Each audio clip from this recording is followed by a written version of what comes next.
BJP के मंत्री अविनाश गहलोत की ओर से पूर्व प्रधानमंत्री इंदिरा गांधी के खिलाफ दी गई टिप्पणी को लेकर लगातार राजस्थान विधानसभा में गतिरोध जारी है, जिसकी वजह से सदन ठप पड़ गया है। सदन की कार्यवाही के दौरान 6 विधायकों को निलंबित तक कर दिया गया है। इंदिरा गांधी पर दी गई टिप्पणी और 6 विधायकों को निलंबित करने के मामले में सचिन पायलट ने सरकार के खिलाफ मोर्चा खोल दिया है। सचिन पायलट ने भाजपा पर निशाना साधा और कहा कि भाजपा नहीं चाहती कि सदन की कार्यवाही जारी रहे।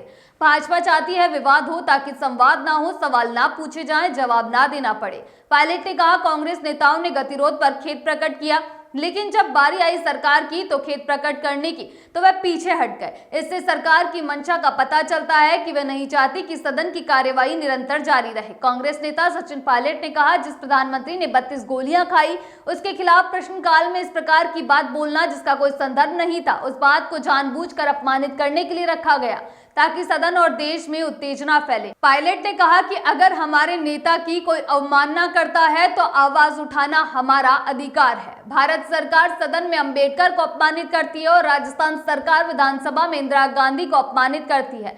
ये चाहते हैं कि विवाद करो ताकि संवाद ना हो, सवाल ना पूछे जाएं, जवाब ना देना पड़े। पायलट ने कहा कि ये केवल कीचड़ उछालने का काम कर रहे हैं जो किसी भी सरकार को शोभा नहीं देता। मुख्यमंत्री को इस पर स्पष्टीकरण देना चाहिए। 3-4 दिन के धरने के बाद चर्चा के बाद सहमति बन रही थी तो सत्ता पक्ष ने फिर से मामले को बिगाड़ दिया। सरकार के मुख्यमंत्री और मंत्री ने ठीक नहीं समझा कि इस पर खेद प्रकट करें। सचिन पायलट ने कहा, सदन सत्ता की संपत्ति नहीं है। सरकार और विपक्ष इस गाड़ी के 2 पहिए हैं। हमसे खेद प्रकट करवा लो और आपकी बारी आए तो पीछे हट जाओ। यह बात नैतिकता के आधार पर पूरी तरह से गलत है। सदन को चलाना सरकार की जिम्मेदारी होती है, विपक्ष की जिम्मेदारी नहीं है।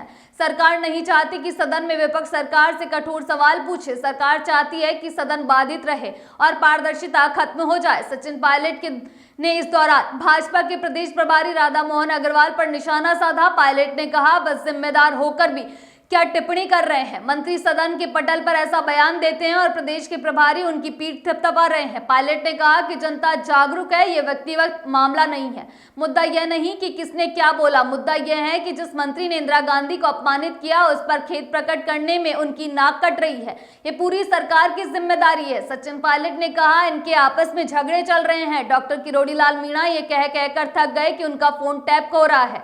सरकार न तो उन्हें निकाल रही है और न ही उन्हें काम दे रही है। उन्होंने कहा कि हम सिर्फ ये चाहते हैं कि मंत्री और सरकार इतना कह दे कि हमारी इंदिरा गांधी के प्रति हमारी कोई भी दुर्भावना नहीं है। इतना ही नहीं, हम चाहते हैं कि वो माफी मांग ले और इस पर खेद प्रकट कर दे। अगली बार आपसे फिर मुलाकात होगी, तब तक के लिए इजाजत, नमस्कार।